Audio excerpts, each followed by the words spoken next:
Hello, ladies and gentlemen. Nice to see you today. My name is Dustin Cormier, and welcome to How to Rock Astrology. Today, we are going to be learning about what it's like when you've got the Sun in Scorpio and Mars in Leo. It's part of my Mars and Sun sign combinations. At the end of things, I like to keep like a Vedic sort of tack as to what Mars means to the Sun, what the Sun means to Mars, and in the very end we're going to talk about some cool, sexy bedroom stuff coming from Erotic Astrology by Phyllis Vega. If you want to see a little bit more about me, check out dustincormier.net. You can see my book, Slips Eclipse, there, and this is a little glimpse of my chart. Can you guys see what I'm looking at? Yeah, this is a little glimpse of the main figures in my chart, just so you have some objectivity regarding the person giving you this info. So, welcome. Nice to see you. We've talked a little bit already about what it is like having Mars in Leo. If you'd like to hear my full talk about that, I've got this at the start of this series. We talked about Mars in Leo. We specifically talked a lot about the fact that Mars is debilitated in Leo. There is goodness in Mars being in Leo. It's probably the best place for Mars in the vicinity of being close to Cancer, because debilitation works by proximity. So if you are anywhere close to Cancer with Mars, I'd say Mars in Taurus, Mars in Gemini, Mars in Cancer, Mars in Leo, Mars in Virgo. Those are all rougher, not the most ideal places for Mars. The worst being Cancer. But no, sorry. What I wanted to say is that the Mars in Leo is probably the best of all these places close to debilitation. The reason is because it's trine to Mars's Mula Tricona. What I mean to say is that Mars is like a fiery planet, and being in Leo gives it a fiery nature. Mars and the Sun are best friends. They're total comrades. So the nature of Leo befits the nature of Mars. When Mars is expressing through Leo, it's got a certain ennoblement. The Sun kind of ennobles Mars to bring out the best qualities of Mars in the spiritual warrior sense. So, it's good. So this Mars in Leo is good by dignity, but it's frustrated by the fact here that it's very close to Cancer, its debilitation point. So it has a spirited nobleness, but this nobleness comes from almost like a sense of self, very much a sense of self, and a kind of like a sense of like an egotism. Mars in Leo here feels energized when somebody is petting the kitty, petting the ego, and kind of giving, this Mars uses its desire for a sense of grandeur to get what it wants in life. It loves to make a big explosive impression.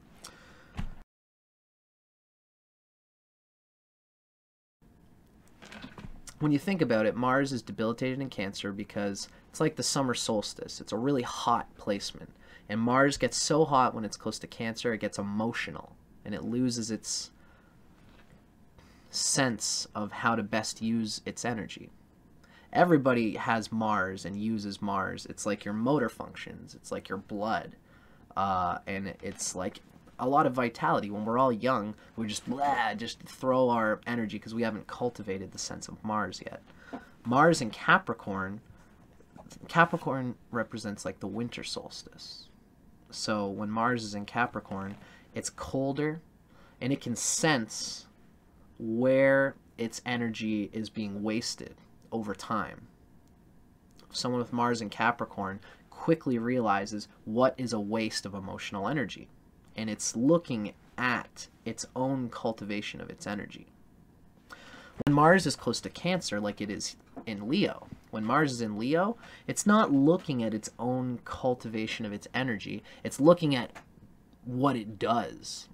This Mars gets used to what makes a big, explosive, shocking impression on people. And so it looks to make an impression, and sometimes it's not actually as vital or as strong or as inspired as the impression that it likes to give out. Although it is still, because it's in Leo, which is an okay, it's a good dignity, it's learning what Mars is supposed to do, or at least to see how to use Mars effectively. But it's kind of like a shotgun. It's like bang, and then it takes a long time to reload, and it makes a big impression, and Mars likes to, it's a good thing for Mars to go shotgun like that. But it's not as effective as a Mars that has a constant stream, and like you can like have an ammo belt and keep I don't know, I'm not a guns guy, but that constant strategical effort and constancy is what Mars is better for. Now here there's a big impression trying to be made, and that's with Mars. Now with Scorpio is also very close to the Sun's debilitation. The Sun is debilitated in Libra. What that's all about is that the Sun often works better when it's looking at what's best for the kingdom. The Sun in Scorpio wastes much energy not looking what's good for itself. It sacrifices its own nature for the sake of a group, for the sake of a romance, for the sake of a marriage partner, for the sake of a job, a career, some kind of thing that it wants to devote itself to. And it will let go of its own spiritual essence sometimes in order to dedicate itself succinctly to some kind of material effort or prospect. This is just the way the Sun in Scorpio is. It is damaging to the Sun in ways, but it's at least good by dignity. Once again, this is the same. These two placements are very similar. They're like next door to their debilitation points, but still okay by dignity. So there's an okay thing happening here in this regard. Two other things I want to say. I'm going to take a little longer with this video because there's 2 points to make. I guess 3. One is that these planets are in okay dignity. Mars is a good ruler for the Sun, even though it's close to its debilitation point. Because the king is thinking about what's like effective. And again, Mars and the Sun are good friends naturally. Mars is also in good dignity here by being in Leo, even though it's very close to its debilitation point. Number 2 is that there's a mutual yoga going on here, which is a great thing. This means that there's like a circuit of feeding each other. It's like no matter how much the Sun in Scorpio is bound to waste some energy, it has to learn what it likes the most in a group. So I'm a Scorpio, and I know that I've wasted energy being in bands that I thought were my type of band, but it turns out that the band was not really what's good for my spirit, but I still committed to it. Wasted time, but I'm coming to learn what kind of things I want to surrender myself to through the Scorpio tale. But there is energy wasted there. With Mars in Leo and with this yoga circuit, I wonder if you guys know what I mean by that. They're in mutual yogas because the Sun is in Scorpio, ruled by Mars, and Mars is in Leo, ruled by the Sun. So that's the mutual thing there. This is a yoga that can bring out the best in the Mars and the Sun. Even though the Sun wastes energy in whatever it does for a little part of its life, it's still learning how to use Mars. And Mars is learning how to use the Sun. It's learning how to make an impression, how to make a big impression in whatever field that it does, and that's developing on what Mars is supposed to be developing, which is a sense of how to use its own energy. This person is cultivating that over time. Number 3 is also in the same vein. Mars is hitting the Sun by its 4th house aspect. Anything that's in the 4th or 5th house from Mars is getting a deep aspect, almost like a trine or a square in a funny sort of way. In the Vedic sense, we say that Mars doesn't use squares as much. The Sun actually uses trines, and here The sun is being hit by Mars, but Mars is not being hit by the sun. That's what we would say in the Vedic sense. So long story short, the sun is being ennobled by Mars. Mars is squaring the sun, and this is a positive thing according to Vedic astrology when the sun is getting aspected by Mars. Here the sun is being pushed to further express the best of this person's Scorpio energy.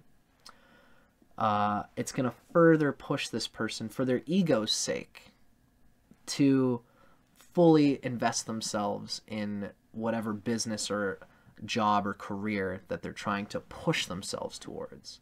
These people can get pushed very much to the heights by an egocentrism. They want to know in themselves that they did well in whatever they put their energy towards. So we're already 11 minutes in. I know I'm pushing this video a little bit too far right now. In the bedroom, which is a lot of what this video is supposed to be about, the sun in Scorpio wants to completely, dissolvingly, smolderingly give themselves up to their partner at a very material level, at a practical level, for the sake of what's good for the spirit and what's good for the person, and as well as their soul.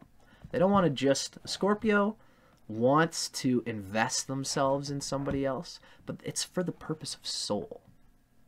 And with Mars and Leo, this person does this. Mars is always pitted to the purposes of the sun.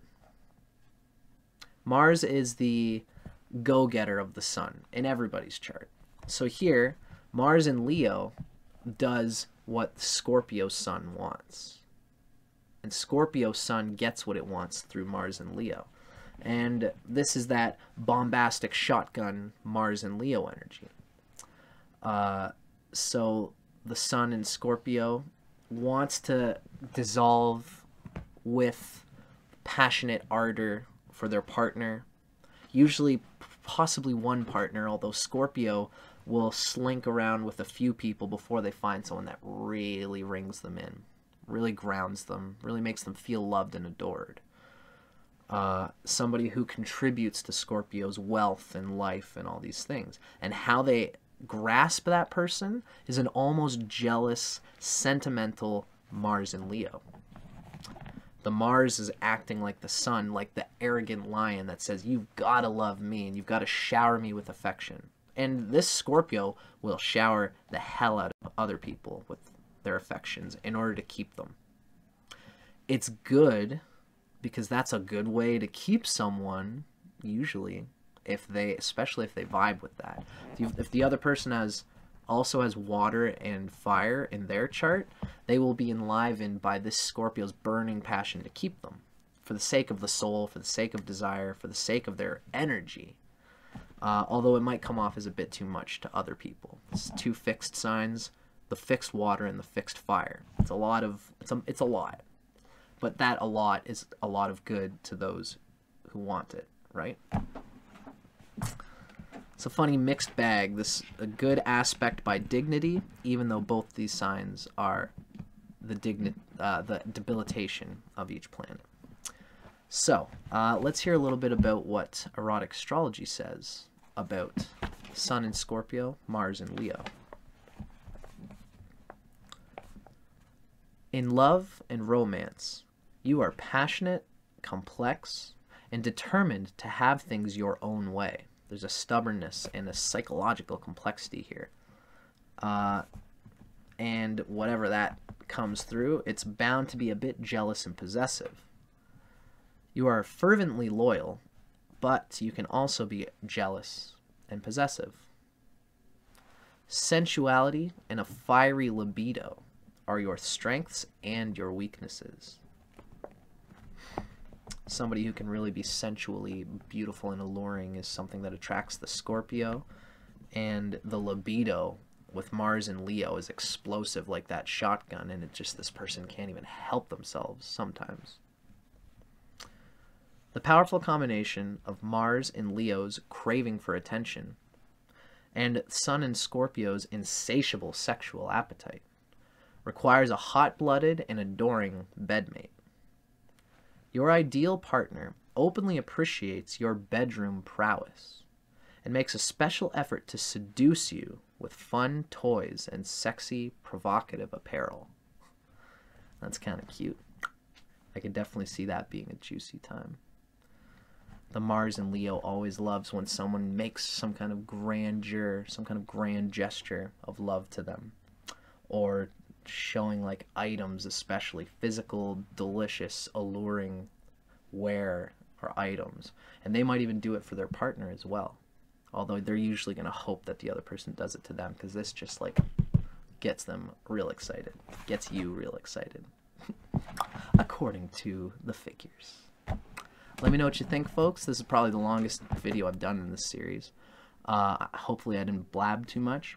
Please feel free to let me know. We are all learning about astrology here. I'm learning how to do this stuff the best, so any constructive criticism or any kind that you give me helps me to do better. I'm Dustin Cormier for How to Rock Astrology. Hope you guys enjoyed that. I'll see you guys in the next video.